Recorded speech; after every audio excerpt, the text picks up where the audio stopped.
evening. I'd like to call to order the meeting of Monday, January 9th, first meeting of the new year, so Happy New Year to everyone. And please stand and join me in the Pledge of Allegiance.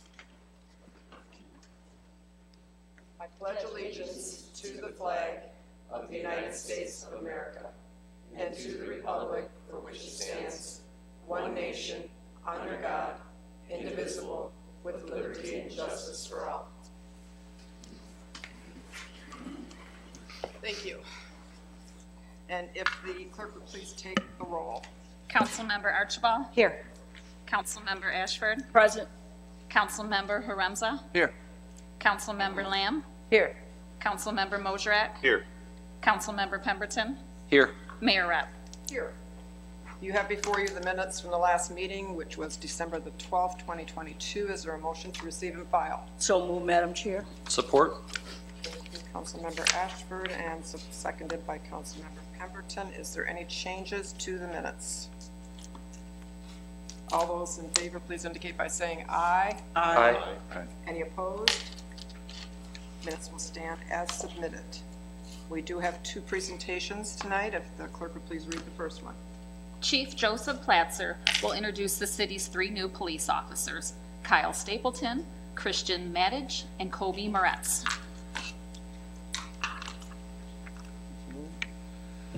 Morning, or evening, Mayor and Council. I'd like to introduce 2 out of the 3 new police officers. Officer Moretz was unable to make it tonight. So we have Officer Kyle Stapleton and Officer Christian Madich. So Officer Stapleton was a police cadet with our agency. He's a St. Clair County resident and a graduate of St. Clair Community College with his associate's degree. Officer Christian Madich, also a St. Clair County resident. He has a master's degree in psychology, decided to change his major and become a police officer. And both of them recently graduated from the the Oakland Police Academy back in December of 2022. And they're in about their 3rd week of field training program right now.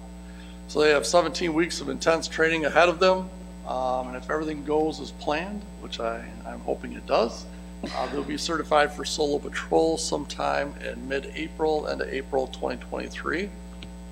And I'd just like to welcome them to the department, and I wanted to introduce them to all of you so you can put a name with the face. So welcome Officer Stapleton and Officer Madich. Okay. Well, thank you, and welcome to both of you. You all could come forward and start at that end. I mean, don't have to look out there. You gotta have that punch. All right. And you are? Kyle. Officer Stapleton. Pleasure meeting you. Officer Chris. Nice to meet you. Congratulations. Pleasure. Congratulations. Welcome. Welcome. Congratulations.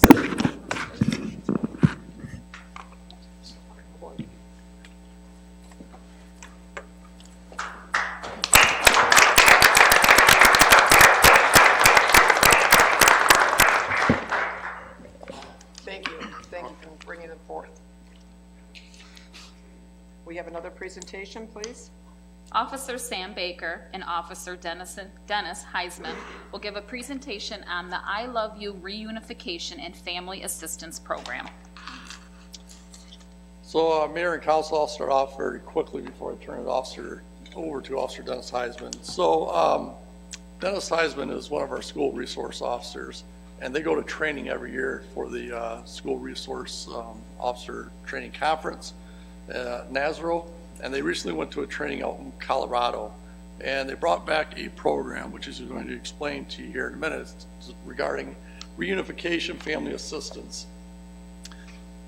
When we have mass casualty incidences throughout the country, the one thing that always falls apart is the reunification, the family assistance portion of it. So they brought back this program. They wanted to move forward with it. I gave them my blessing. And I think what you're going to see here, at least for the next 5 minutes or so, is what we have to offer, not only to Port Huron, but St. Clair County or any agency that needs assistance during this portion of the event.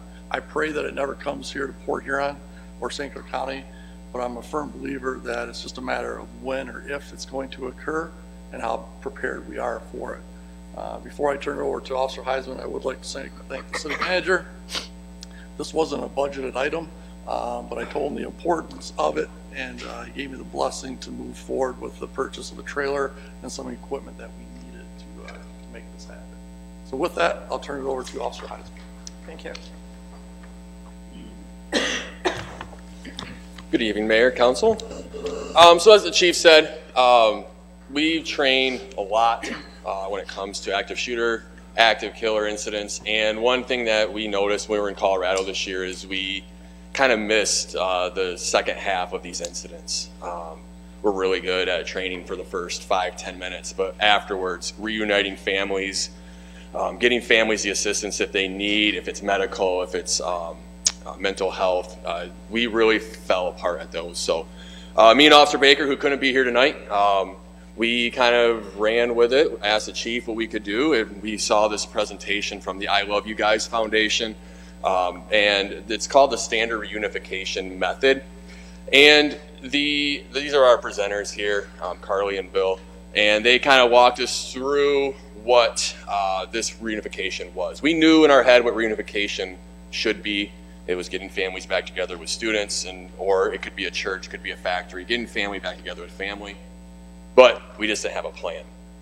So this is the plan that we decided that had a lot of the things we needed, a lot of the hit on the checklist, everything we need to hit, and what we wanted to look for in a program. So the I Love You Guys program, it was founded by a family who lost their daughter in unfortunately, a school shooting. The last text message that the family received from their daughter was, "I love you guys."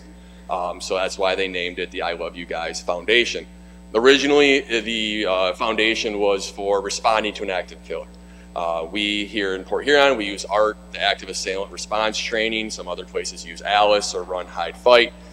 They came up with their own program, and over the years, they built upon their foundation.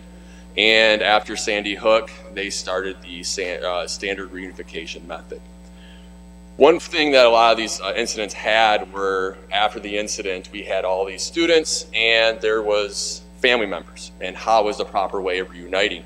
And it may seem simple just to start handing kids back to their parents. The problem is, at one of these incidents, there's going to be parents at the end who don't have someone to go home with. And this is where these programs kind of fill in that gap. They help these families if they need the mental health, if they need the medical assistance because their family member is getting treated at a local hospital. These programs help them get that information properly. So the why bother part, like I said, it seems simple in your head. Just reunite, just get families back to kids, and we're all good. But in the end, in a traumatic event, to add on to that trauma is, where is my child? Is my child the suspect? Is my child the victim? Is my child missing, or is my child at home? Because some of these kids are just going to go home after an incident like this. And it doesn't have to be a school. It can be, like I said, a factory, a church, city council meeting. Anywhere we are, we have to reunite families together. And this is what this program does. I brought some stuff up. We have a whole trailer in the basement. I didn't want to bring it all up tonight. I brought you guys pictures of kind of see what it looked like and what we have to offer. And this isn't just for the school district in our city. We're offering up to anybody. If someone needs our assistance, we're not going to turn them down. We've been training since, I want to say August, getting things together, and we're able to move and go forward. This is Sandy Hook, and the family's trying to get to the site. They actually did reunification at the fire hall, which is right in front of the school. And you can see the congestion. Now imagine trying to get police officers and medical there. So this program removes the kids from the school or wherever the incident is and gets them to a third-party location. Therefore, it opens up avenues for first responders to get to where they need, and us to be able to get resources to an off-site location. You got one officer here with a bunch of people in front of them.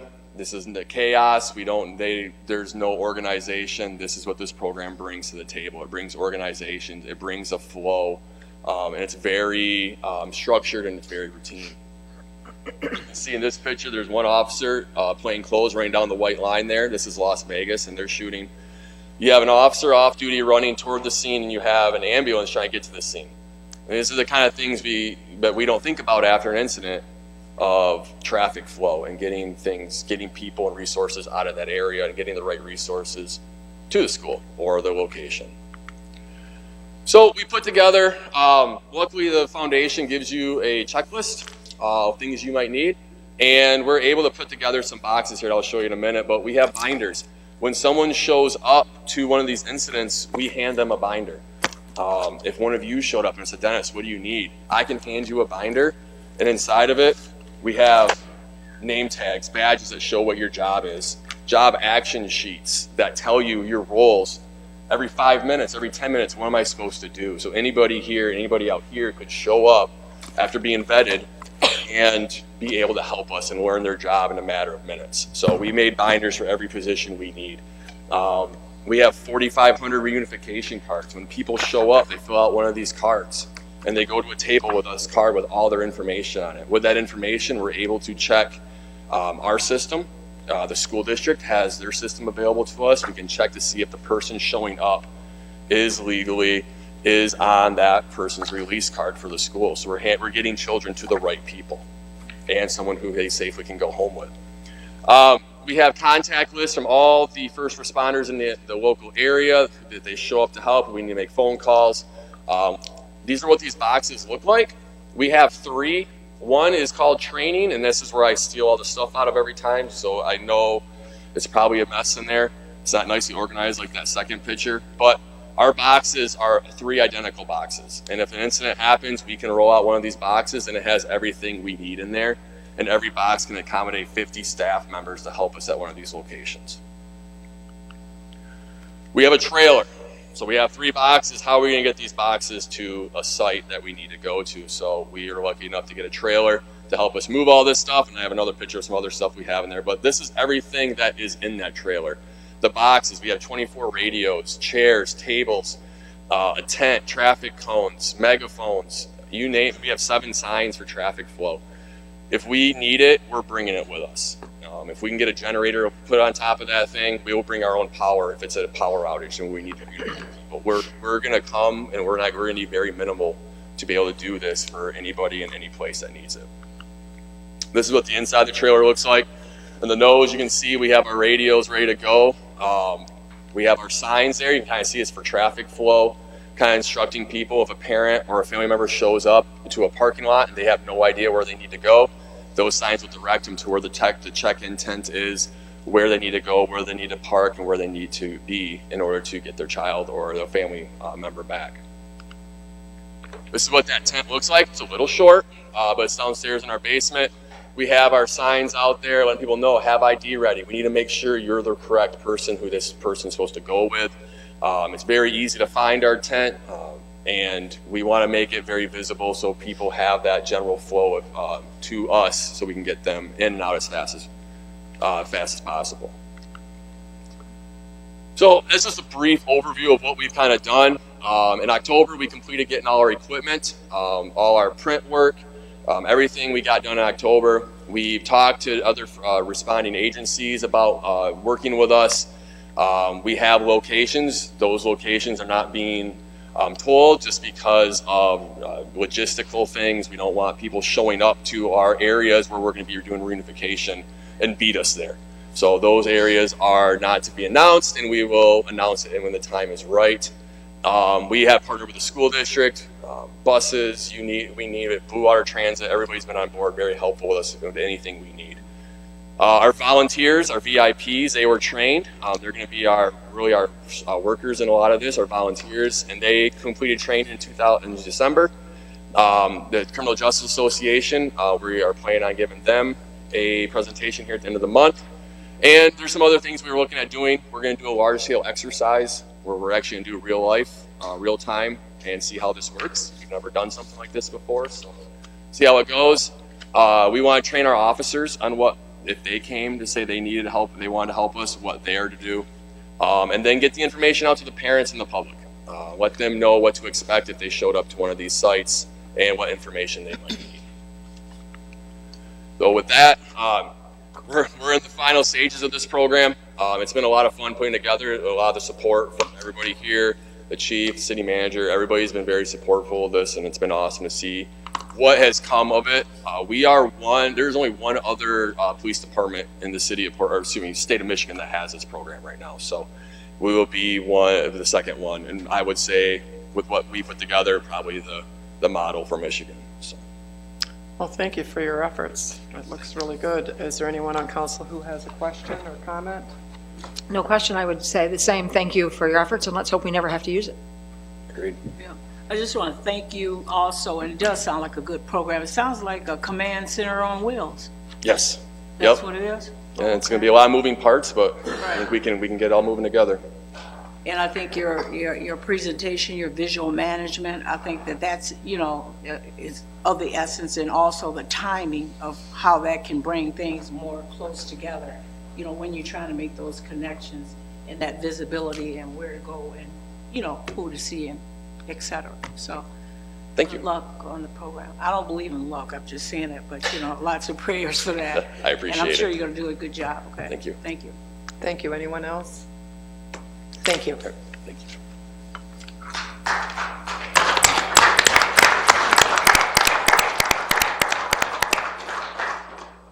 We will move on to public comment. If there's anyone in the audience who wishes to address the city council this evening, please come forward. Yes, and give your name and where you live, and you have 4 minutes. My name is Sharon. Do you want to wait till you get to the podium and then I can hear you, okay? Thank you.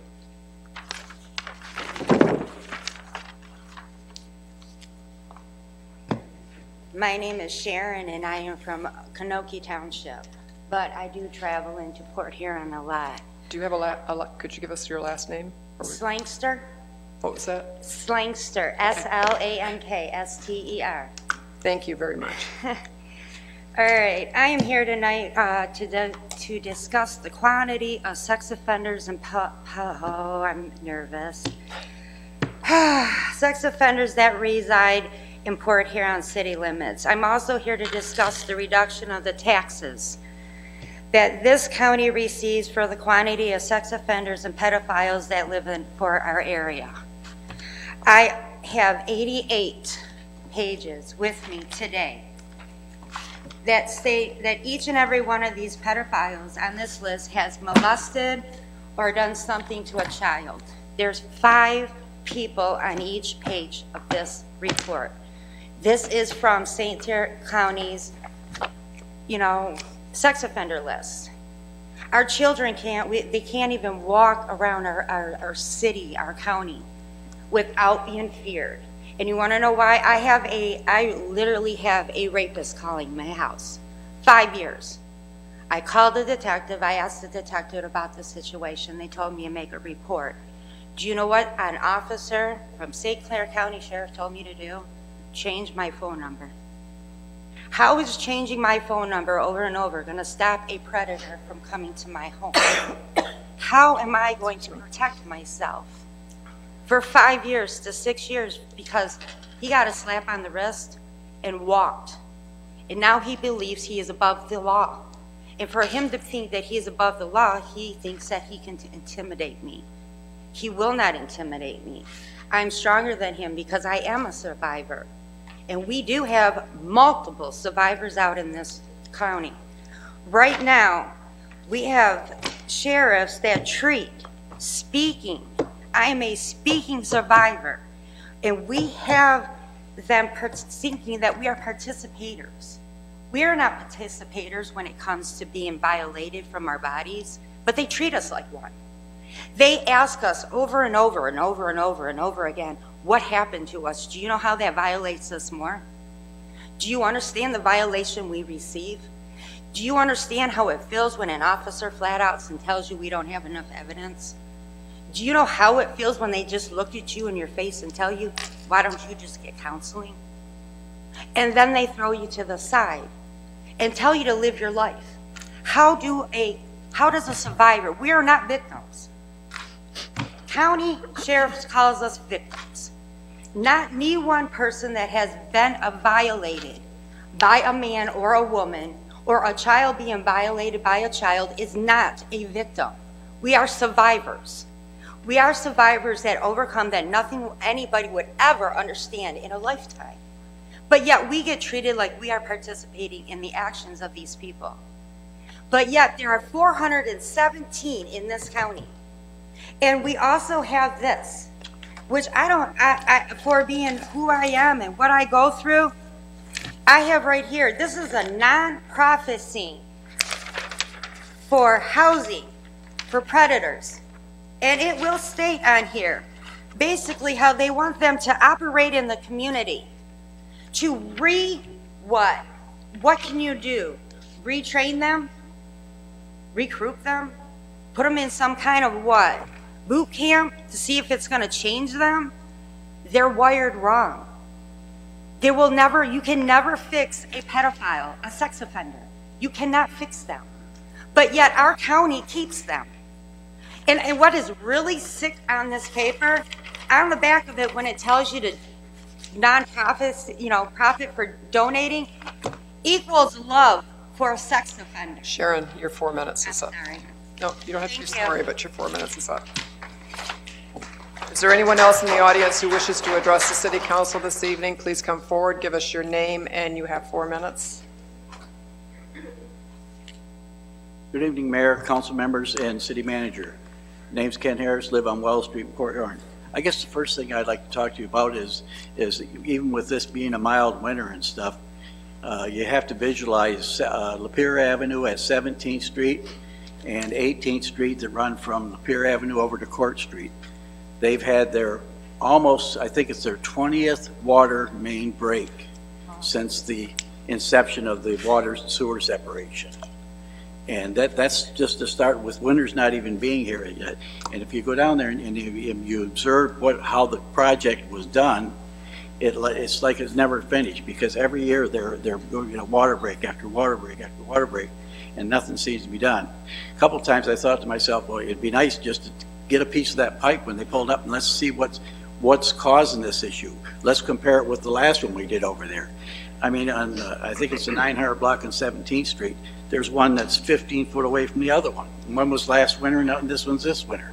So it's a value thing that we have to look at. That's a nice neighborhood, but the streets suck. So, and I guess one other thing that I'd like to approach council about is in Resolution 5 tonight. It's a consent item agenda, but it's really disturbing when you go and look at item number 5 there. That 130, these are people who decided that the fix-it-ticket program wasn't for them. We basically have 131 properties in this report. The fines are $88,000 for people who can't keep up their property or maintain their property. And it just magnifies my thoughts about whether this program's in the right direction or not. The fix-it-ticket program was to make a corrective action, but that's not working. The fines aren't working. The numbers are there that proves it. So what do? I think I'd like to see the City Council go back and take May on the calendar and make that a fix up, dress up, paint up month.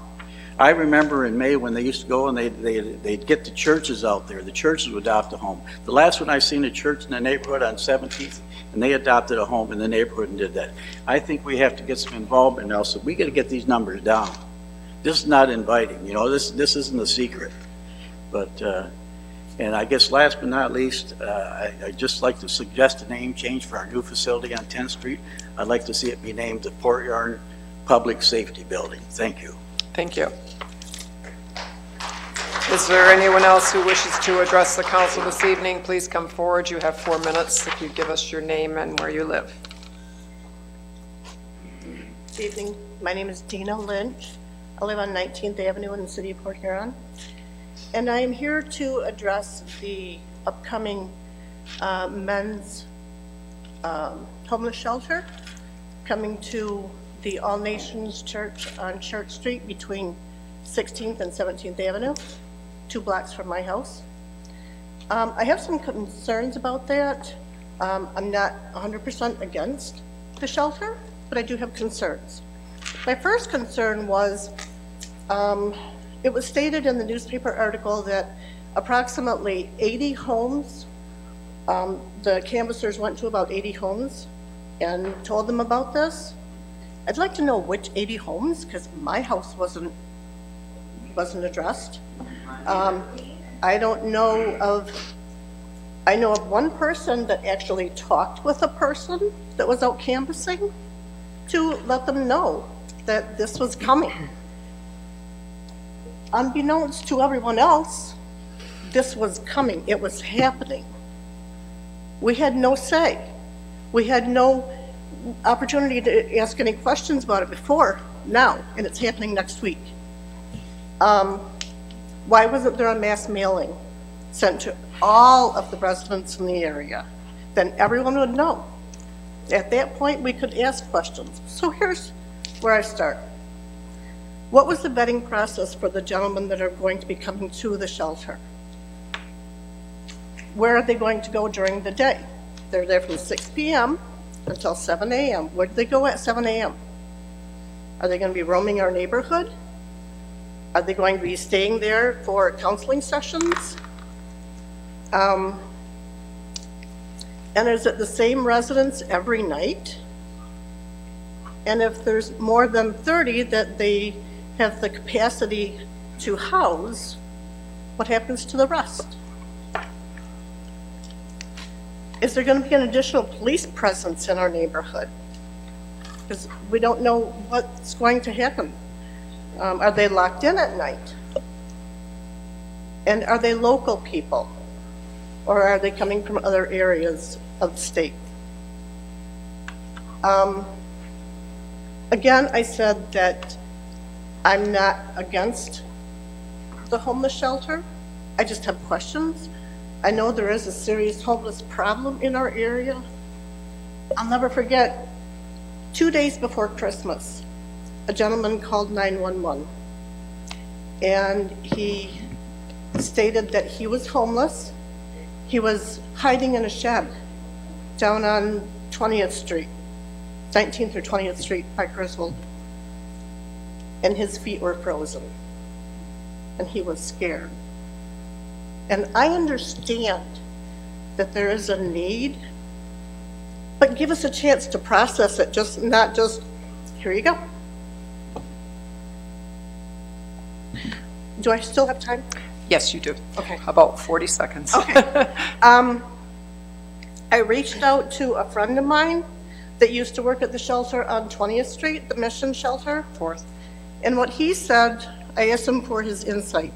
He said, yeah, they came in about 5:30 p.m. every night, had to be out by 8 o'clock the next day. As always, you encounter troublemakers. We had guys who just got out of prison after 20 plus years, and they behaved better than most. You encounter alcoholics and drug addicts, some trying to recover and still using, and others still using. It takes a lot of compassion and discipline. Just like prison, they try to get away with whatever they can, but the ones who do I don't mean to get interrupt you, jobs, but you are at your 4-minute limit now. and then housing make it worthwhile. Thank you. Thank you.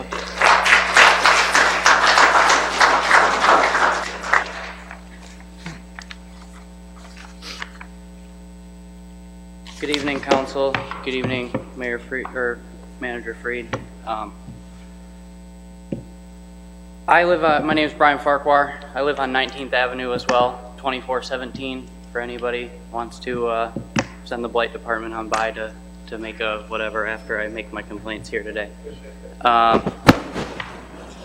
here to represent the Riverview subdivision and, or what you guys call the Riverwood subdivision, I guess, is the sign you put out in the neighborhood where the homeless shelter is coming. I live 900 feet, as far as Google tells me, walking distance from where the shelter is going to be. I have a 9-year-old child and a 14-year-old daughter. My 14-year-old daughter walks to the bus at 7 a.m. What happens when these 30 men decide not to get on the bus one day, decide to roam my neighborhood, decide something else? My next question is according to the Times-Herald, and I might be slightly miscued here, and I'm sorry, but according each and every one of you approved or appropriated funds, or maybe it was just the manager appropriated $200,000 or released $200,000 for this to go. When that release was made, according to that was an undisclosed location in the city of Port Huron. We had not put down a place to put that yet. I want to know how many of you are actually willing to write a check for $200,000 for any nonprofit and not know exactly where it's going. So my belief is each and every one of you were possibly told that this was a location. My next question is, as I drove by there Sunday, there was 17 cars in that parking lot for their service. Unfortunately, to me, that looks like a dying congregation. That's unfortunate, but it's the truth. My question is do they have the staff and the resources and the finances to police and actually help these men that they're going to house? Or are they just going to give them a place to perform that night and then kick them out? Because that's shameful at the end of it all. I did a little bit of research, and according to the American Addiction Center, 1/3 of homeless men in America and 2/3 of homeless men in America, well, 1/3 have drug and alcohol issues, 2/3 have history with it and struggle with addiction on a daily basis. According to the Detroit Rescue Mission source, 60% of what they deal with is mental illness. According to the Substance Abuse and Mental Health Services Administration.gov, 30% of homeless men in America have mental illness. That church does not have the services to house this type of thing. My next concern is, according to the article, this is going to be housed in a basement with possibly 1, maybe 2 exits. God forbid anything ever happens while those people are in that church and those men don't get out. Because now everybody stamped at the bottom of that warming center pamphlet that I saw on Facebook, not put in my mailbox, will be held responsible for whatever happens to those men if something happens in that basement and they're unable to get out. I feel completely blindsided that this happened. I don't think it was, intentional or any of the rest of it, and I do understand the need for it. But at the end of it all, given the way it was presented, I don't accept it in my neighborhood, and I don't think that any of you, being blindsided the way it would want it 19 or 900 feet from your home. Thank you very much. Thank you.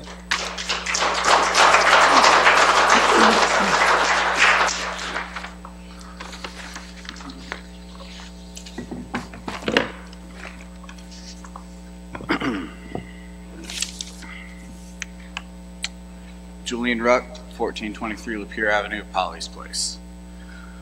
I've been to every single city council meeting since May 9th of last year.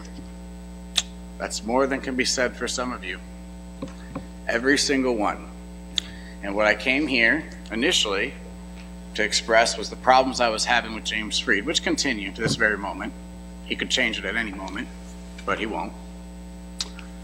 And then the second meeting is when you kick Kevin Linke out illegally. And you'll say that wasn't illegal. Well, check the May 23rd City Council meeting on YouTube, the City of Port Huron YouTube, and you'll find it's not there. The meeting where Kevin Linke was kicked out, and then I had 30, now he and I don't even get along, okay? But you still violated his First Amendment rights. Not only that, you weren't there for the next few meetings because you had COVID apparently. Not only that, a Freedom of Information Act had to be filed to get that footage of that City Council meeting. And at that meeting, right after he was kicked out, the first thing I said to you, and I'm going to repeat it right here because it's nearly a year later, or 7 months later, is that the first step of a crisis is not knowing you're in one. So, as a fresh start to the year, courtesy of Councilmember Haremza coming out to the garden for 2 hours and talking to me in the drizzle, he's the only reason I'm willing to give this third fresh start. Tell me, do you know yet that Port Huron is in a crisis state? Do you understand that meetings twice a month, as quickly as you can get through them, is not going to solve the problem? I'm asking. Do you, Councilmember Lamb, Councilmember Ashford, Councilmember Haremza, I believe you know. As far as I'm concerned, you could Dance on my grave, you can hate my guts, you have my vote, so long as you run for anything because you're good people. And I would encourage anybody else to vote for you. As for Mayor Rep, Councilmember Archibald, and James Freed, you're the problem. You're the problem. Port Huron is in the worst shape it's ever been in. And that's not just an opinion. Statistically, population hasn't been this low since the 30s. And it's dropping, and poverty is twice the national average. Not only that, if you went through all the information I've sent you all through emails, which I doubt you all have gone through all of it, you'll find screenshots where I've asked the community, and a poll, is Port Huron in the worst shape it has ever been in? And one of those polls, the only one I put out, but the screenshot I sent you all, had 67 votes, yes or no. Is Port Huron in the worst shape it has ever been in? 67 votes. Can you guess what the responses were? 73% said Port Huron is in the worst shape it has ever been in. Not bad, not struggling.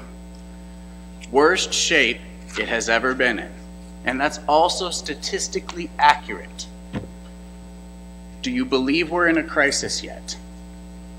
Council members Pemberton and Moserac, it's strange to me that it should come down to you two, but really because this council is so evenly divided on people who seem to care and people who don't. The fate of the city is in your hands. Are you going to invest in the past or the future? Do you want to keep getting elected? It's up to you two. Thank you. Is there anyone else that would like to address the city council this evening? Please come forward, give us your name and where you live. Kevin Linke, 1731 Electric Avenue. I'm here tonight. I was here over the summer, and I came in to talk about a situation involving our city manager and Mayor Rep. You had me physically removed by the police, illegally and unlawfully. But, I talked about a police report that Mr. Freed's name was in, and I brought excerpts from that police report tonight, and I'm going to read those for everybody. Ashley told me that she was concerned Josh may have put some type of a listening device in her home because he mentioned a couple of different things she said only to her friend Jackie that Josh would have never known about. One conversation was that a subject by the name of James Freed asked Ashley out for drinks. James Freed is married. He's the city manager. Ashley Bowman was an employee of the city. The city manager asking out a subordinate for drinks is highly inappropriate. The second excerpt from that police report says that Joshua was asked if he knew Ashley was possibly dating Joel. He indicated he didn't know for sure. He thought it was possibly him or James Freed, the city manager of the city of Port Huron. So that's twice that your name was in that police report. There's 150,000 people in the county. We'll say half of them are males. How come my name wasn't in there? How come Mr. Schaudi's name wasn't in there or any of your names? Why was your names in that police report, James, for asking Ashley out for drinks?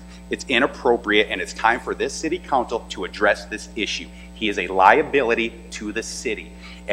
Sooner or later, one of these women is going to come forward with their complaints about him, and they're going to sue the city. And then all of our tax money is going to have to pay his settlement for his behavior. You now have the issue of having me removed from the last meeting, and now you've let me talk and say exactly what you wouldn't let me say last time. So you're going to have to square that when the lawsuit gets filed. And I'm going to imagine that Mr. Schaudi has finally given you guys some advice that you should just let me talk. Suffer through your 4 minutes, deal with it, and move on. But what you did is you had me removed by who is now the assistant chief of police and one of our lieutenants. And not only was I removed, Chief Kerrigan put his hands all over me and took my cell phone out of my hand and told me my show was over, which that I'm pretty sure violates department policy, and y'all should look into that too. You guys don't have to like me. I don't like many of you. I think you are some of the most unethical, dishonest, and just bad people. And for those of you that are good and give a shit, it's time for you to stand up to these bad people. Mayor Rep is bad. James Freed is bad. We have Pemberton right here, who is the youth leader of a religious cult. I don't know what the hell that's going about. We got Sherry Archibald, who's the executive director of our Abuse and Neglect Council. She doesn't give a shit about kids. There's just some really bad apples on this council. Miss Ashford, I think you're one of the better council members, and I think your heart is in the right place. Maybe you should be asking some of these tough questions of some of these people that you sit up there with, especially the man sitting right next to you. Because, you know, his behavior, and everybody in the city knows how he acts. They all watch him go out, get hammered, and act completely inappropriate and not like a married man. And the thing is, if James wants to hit on just regular people from the community, go for it. The fact that he is in a police report with another city employee is absolute bullshit. And it's time for you all to look into it and address it with him and find out why his name was in there. So I'll see you guys again in 2 weeks, and I'm really glad we could get through these 4 minutes tonight. I really appreciate it. Thank you. Is there anyone else in the audience who wishes to address the city council this evening? Hi, my name is Rachel Farquhar. I live at 2417 19th Avenue. I just have a couple comments about the shelter going in by my home. As my husband said, 900 feet from my home. I'm a board member on the Blue Water Safe Horizons board of, like I said, a board member. As a organization here in the community, Blue Water Safe Horizons has struggled for the last, as far as I know, 6 years. The last 3 years, we have struggled to keep our doors open. Blue Water Safe Horizons, Carolyn's Place. We do sexual assault awareness. We help the community with sexual assault victims, survivors, my apologies. We help domestic violence survivors. The police bring people to us. The city police use us. And we're on the verge every month of closing our doors and shutting down. My question is, when was this funding for this shelter available for us to ask for? So we can keep our doors open, so we can keep our services available to the community. Was it ever available? As a board member, I was never told that we could bid for this money or apply for this money. That's all I have to say. Thank you. Thank you. Is there anyone else in the audience who wishes to address the city council this evening?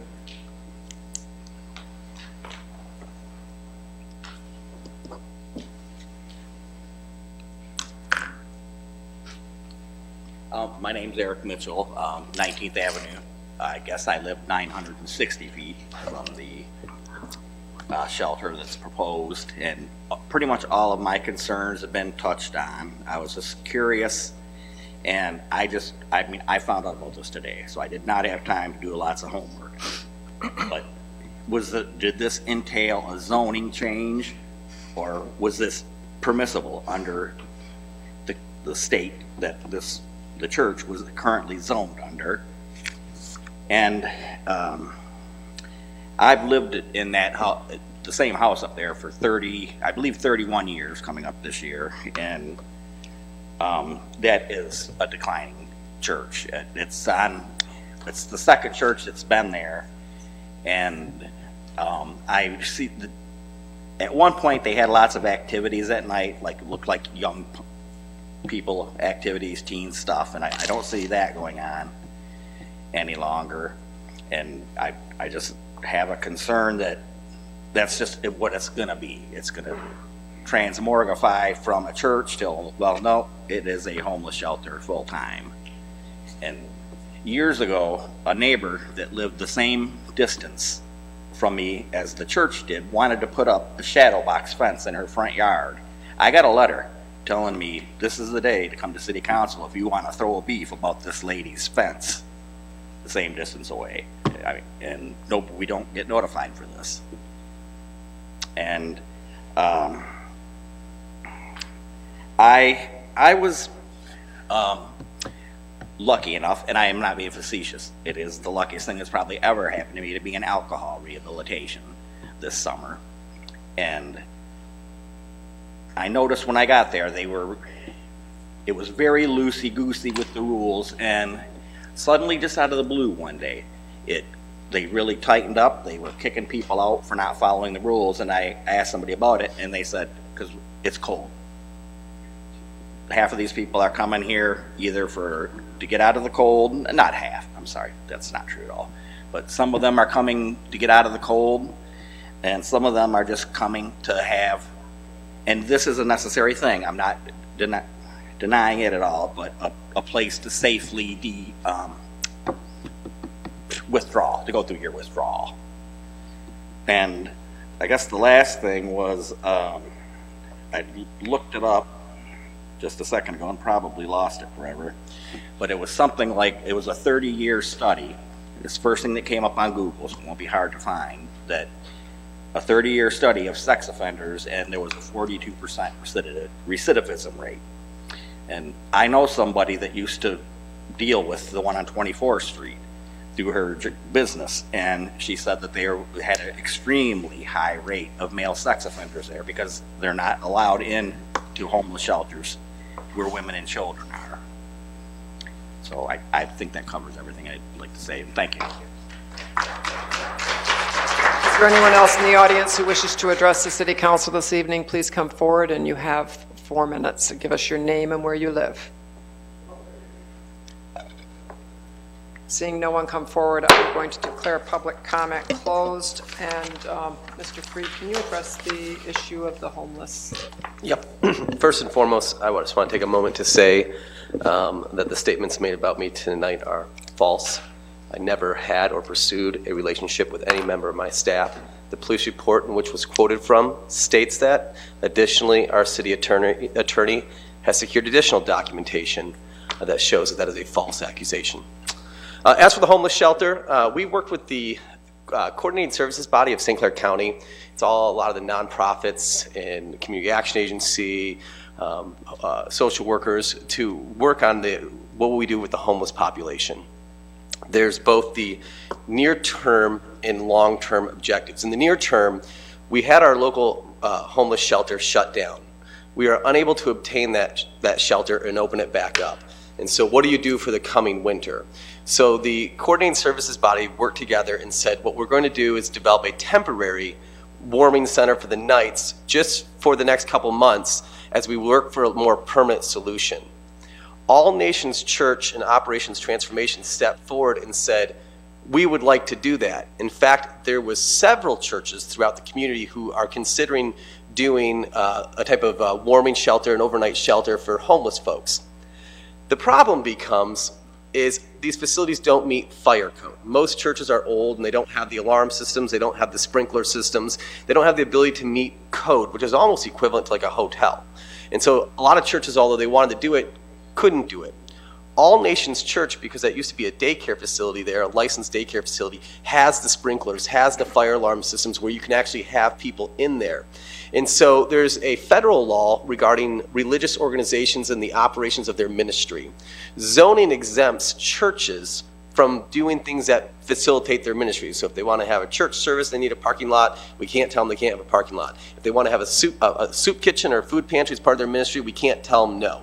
If they want to have a warming center or a shelter at the nights, we can't tell them no. So what we did is we worked with them. This will be a temporary, this is not a permanent location. The money we allocated to the community service, coordinating services by, they're the professionals. We said, you guys are the professionals, you do this every day. So the money we provided them is not all for this homeless shelter. The rest is for a permanent shelter. So this is just probably until April, I think is what they're gonna run it to.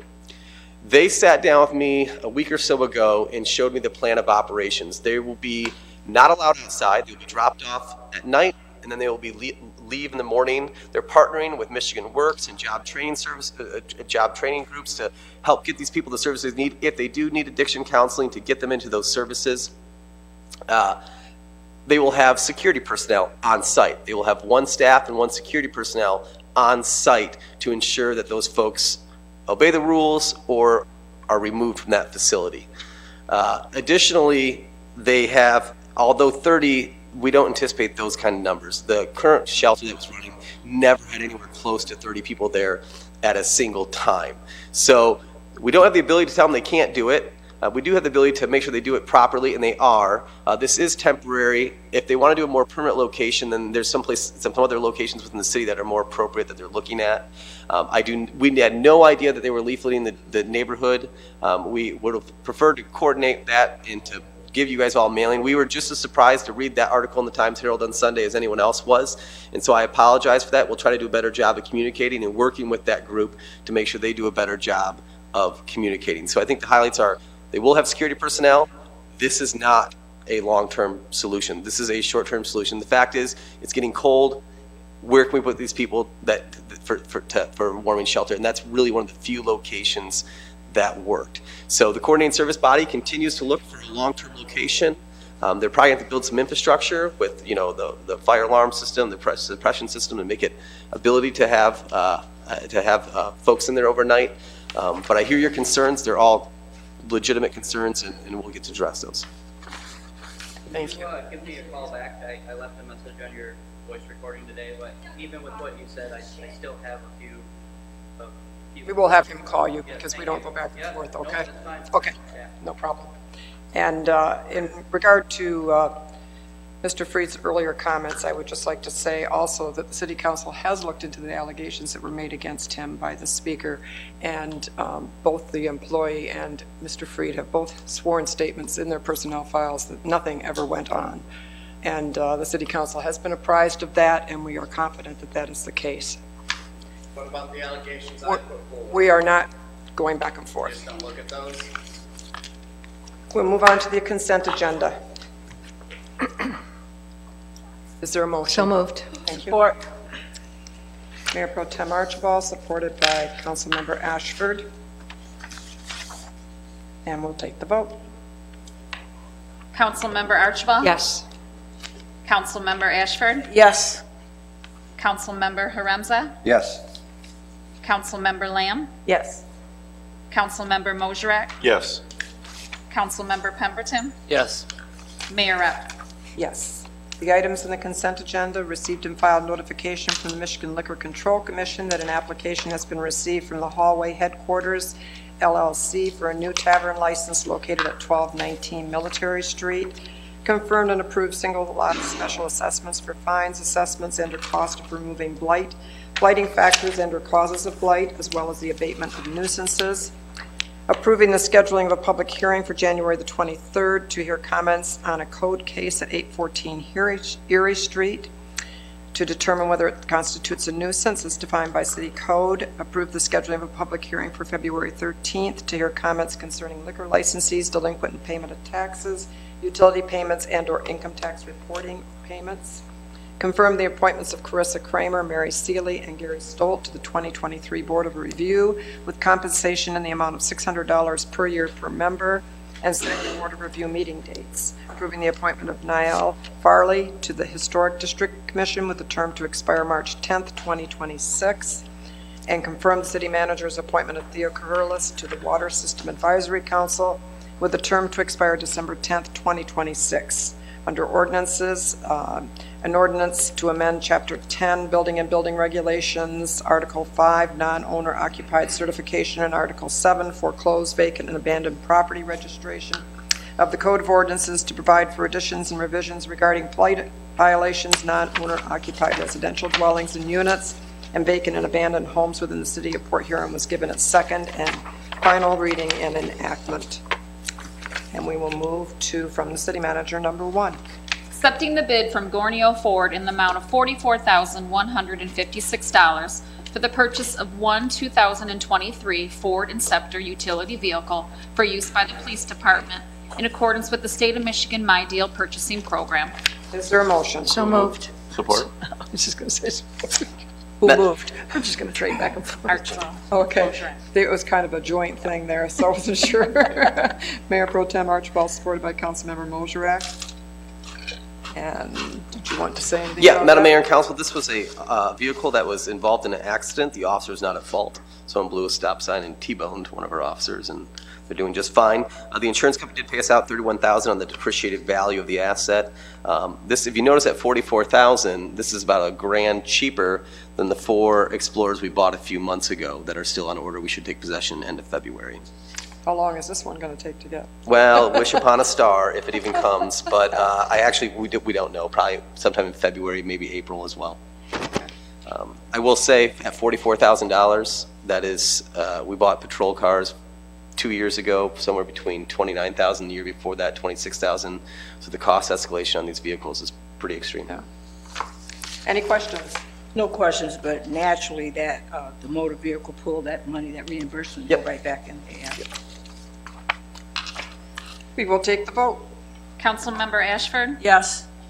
Councilmember Haremza? Yes. Councilmember Lamb? Yes. Councilmember Mosherak? Yes.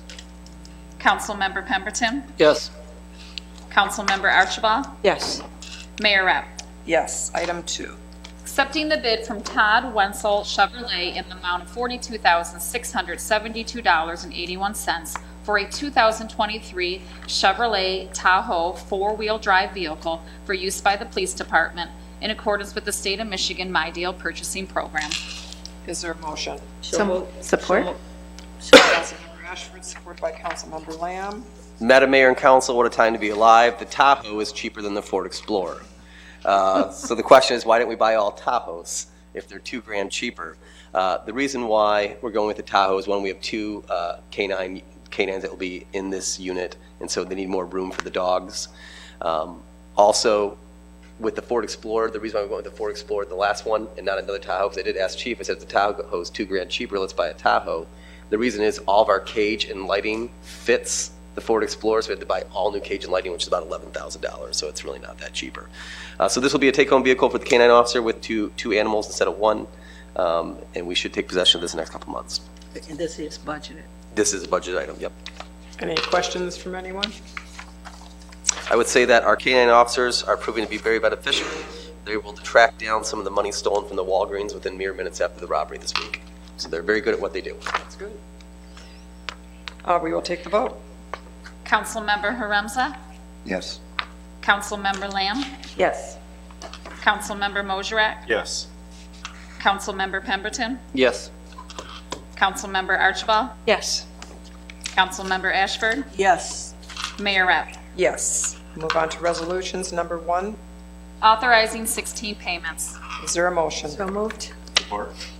Mayor Pro Tem Archibald, supported by Councilmember Mosherak. Is there any questions on any of the payments? Yeah, we had where was the revised? It was number 16. Yeah, that was the change order for the skate park. It was advised for safety that we should put different colors of concrete in there because of depth perception. Mm-hmm. And so we figured for a safety issue, we should probably do that. Oh, okay. Thank you. Any other questions on the payments? We will take the vote. Councilmember Lamb? Yes. Councilmember Mosherak? Yes. Councilmember Pemberton? Yes. Councilmember Archibald? Yes. Councilmember Ashford? Yes. Councilmember Haremza? Yes. Mayor Rapp? Yes. Item 2. Approving a multi-year agreement with Intratech PSI for professional construction material testing and inspection services. Is there a motion? So moved. Support. Madam Mayor and Council, this is for quality control, so they test concrete, they test the PSI rating. If we pay for a certain level of asphalt, they test to make sure that we're actually getting what we paid for. They work in conjunction with our project managers and inspectors. We have done work with these folks for many years. They do excellent work. They most recently are doing the quality control for the new fire station project as well. Any questions for the city manager? Yeah, I don't see any prices anywhere in here. It's based on unit price and quantity, so it's in the back. Okay, what's the ballpark? What does that look like? It depends on how much we need them. It depends on? It depends how much we need them. How much do you think you need them? Well, we have a significant amount of capital outlay with streets this coming year, so I couldn't get you a ballpark. But it really is based on how much testing we put in the contracts. And so until we procure those contracts, we really don't know. That's why we base it on a qualification RFP. So it's a request for qualifications. Tell us your qualifications to do this testing and not necessarily on price. Well, maybe you can just still get me something. You can email absolutely. me something, what you did before, prior. Yep. Will do. You know, it's just like shooting in the dark. You don't know what you did. Understood. Okay, thank you. Is there any other questions? We will take the vote. Councilmember Mosherak? Yes. Councilmember Pemberton? Yes. Councilmember Archibald? Yes. Councilmember Ashford? Yes. Councilmember Haremza? Yes. Councilmember Lamb? Yes. Mayor Rapp? Yes. Item 3. Approving the performance resolution with the Michigan Department of Transportation for right-of-way permits to construct, operate, use, and/or maintain utility or other facilities, or to conduct other activities on, over, and under state highway right-of-ways at various locations within and adjacent to its corporate limits. Is there a motion? So moved. Support. Councilmember Pemberton, supported by Councilmember Mosherak. This is just a repeat of a regular contract. Yep, it's an annual agreement with them. Yep. So, yeah, I knew it was a repeat, so we don't actually have to justify the various, on a specific basis, various location, because it could be any one. Yep, this allows us to work with it. We have a lot of water mains along Griswold and Oak and Pine Grove, and you need permission from MDOT to operate within there. Any questions? We will take the vote. Councilmember Pemberton? Yes. Councilmember Archibald? Yes. Councilmember Ashford? Yes. Councilmember Haremza? Yes. Councilmember Lamb? Yes. Councilmember Mosherak? Yes. Mayor Rep. Yes. Item 4. Approving the McMorran Fund Deficit Elimination Plan 2022-23 budget amendment for submission to the Michigan Department of Treasury. Is there a motion? So moved. Support. Mayor Pro Tem Archibald, supported by Councilmember Pemberton. Is there anything that you would like to add to this? Yeah, Madam Mayor and Council, we are not eliminating the deficit at McMorran. There's a deficit every year at McMorran. What happens is at the end of the fiscal year last year, we didn't appropriate enough out of fund balance to cover it. And so it was just kind of minor overreach. And after the audit, then you have to file a deficit elimination plan. So we're just appropriating more fund balance to cover the operational cost. Any specific questions? So it's just saying we're not really in debt? No, it loses money, but Okay, well, you see a whole lot to say. one thing about McMorran, I will say, and I think we can say, we had this conversation a couple of years ago, if McMorran loses $600,000 to $1 million every year and 20 people use McMorran, we have a problem. But if McMorran loses $600,000 to $1 million a year and it brings in hundreds of thousands of visitors and guests into our downtown, there's an economic gain from that. We have seen record crowds at McMorran this year, both in the plaza, at the shows. The theaters are selling between over 1,000 tickets for shows in the theater. We had Styx there. We have REO Speedwagon. You can get your ticket now. The restaurants, the hotels, they're filled. Those restaurants and hotels pay taxes to support McMorran. And the citizens of Port Huron spoke with their millage to support McMorran operations in arts and culture. So every park loses money too. Lakeside Park loses money, Pine Grove Park loses money. It's about the value it brings to the community. And the value statement for McMorran has been greatly raised, thanks in large part to the hard work that Rob has done and that Nancy has done. I agree. Yeah, and the McMorran Commission. Sorry about that. Don't forget that. Yeah, I agree too, but there's something very real about revenue too and operating costs, and so we just can't let it just run amok like you're doing that. I know that there are indirect benefits that it is generating, but in a real world, when they're coming before us and we going, we taking these dips, we want to know we can get out of these dips. Absolutely. And not be in a debt situation. You sound like Ed Brennan right now. Oh, but hey, I'm watching the dollars. I mean, we just had our audit person here saying we have to watch our money. Yep. And so I don't want to just be doing something and it just, it sounds good. I was over at the ice rink yesterday. I didn't want to fall or anything because I want to make sure I got to the meeting on time. But yeah, those amenities are great, but we have to be realistic and we have to be mindful about what we're up here doing. We're working hard to make sure it's sustainable. That it's sustainable. Yeah. Thank you. Any other questions? Comments? We'll take the vote. Councilmember Archibald? Yes. Councilmember Ashford? Yes. Councilmember Haremza? Yes. Councilmember Lamb? Yes. Councilmember Mosherak? Yes. Councilmember Pemberton? Yes. Mayor Rep. Yes, that concludes our agenda this evening. Couple of announcements. City offices will be closed Monday, January 16th in observance of Martin Luther King Jr. Day. And a special city council meeting will be held on Tuesday, January 17th at 5 p.m. in the conference room 408 to discuss possible priorities and goals for the upcoming fiscal year 2023-24. Is there anything else to come before the council? No, I'd just like to announce that OT is having a Martin Luther King community service at the United Methodist Church on Sunday. On Sunday at Yes. 3 o'clock there. And usually, we had a very, I don't want to prolong the meeting, but I think the city manager is going to talk about some of this offline to our public audience. And if I thought it was something that was really urgent here, I certainly want to visit the fix-it ticket thing, and we could talk about that, because I think that is something we need to look at. And I would like to say, as for the other stuff, yeah, all of it was impertinent. I'm glad people feel that they can come here and voice their concerns, whatever they may be. We don't have to like them, but that's our job, and that's what we're here for, to listen. Not to, judge it either way, but just to do what we can as far as being leaders. And we just don't turn a deaf ear to it. At least I know I don't. I know you guys don't when we talk, to each other. So I just hope we continue to serve them and just encourage them to let us know where they are so we'll be able to help them. Thank you. Thank you. Anyone else? Entertain a motion to adjourn, please. So move. Meeting adjourned.